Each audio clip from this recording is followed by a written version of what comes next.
আসসালামু আলাইকুম গাইস, আজকে আমরা আলোচনা করব অ্যাটিপিক্যাল রিবস এর সবথেকে মোস্ট ইম্পর্ট্যান্ট একটি টপিক, সেটি হচ্ছে ফার্স্ট রিব নিয়ে। এই রিবটা আমাদের অসপি এবং ভাইবার জন্য ভেরি ভেরি ইম্পর্ট্যান্ট। সো আজকে আমরা খুবই শর্টলি এবং কুইকলি এই বিষয় নিয়ে আলোচনা করব।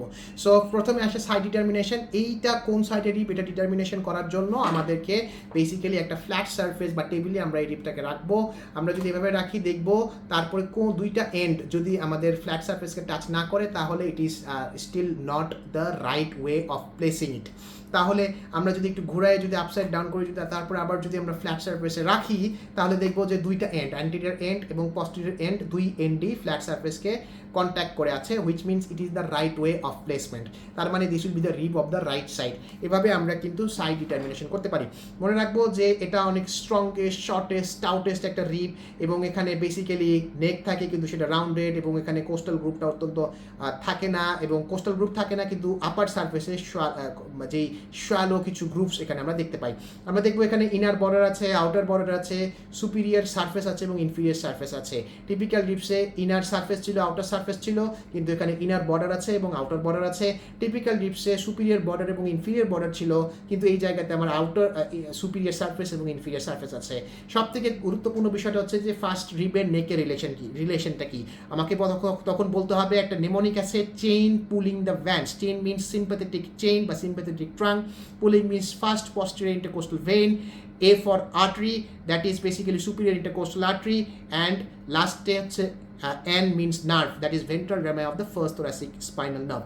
তাহলে আমরা বলবো যে sympathetic chain, first posterior intercostal vein, then superior intercostal artery and ventral rami of the first thoracic spinal nerve will be all these four structures will come in relation with the neck of the first rib. এরপর আমরা দেখবো আপার surface. আপার সারফেসে আমরা দেখছি দুইটা group আছে, একটা anterior group, একটা পস্টেরিয়র গ্রুপ। ইনার বর্ডার বরাবর আমরা যদি যাই একটা টিউবার্কেল পাবো, সেটাকে আমরা বলছি স্ক্যালিনি টিউবার্কেল। এই scalene tubercle provides attachment to the scalenus anterior muscle, এবং তার ঠিক সামনে থাকবে অ্যান্টিরিয়র গ্রুপ। এই অ্যান্টিরিয়র গ্রুপে সাবক্লেভিয়ান ভেইন থাকবে, তার ঠিক পেছনে থাকবে পস্টেরিয়র গ্রুপ। এই পস্টেরিয়র গ্রুপেও বেশ কিছু জিনিস থাকবে, ফর এক্সাম্পল সাবক্লেভিয়ান আর্টারি থাকবে এবং lower trunk of the brachial plexus থাকবে।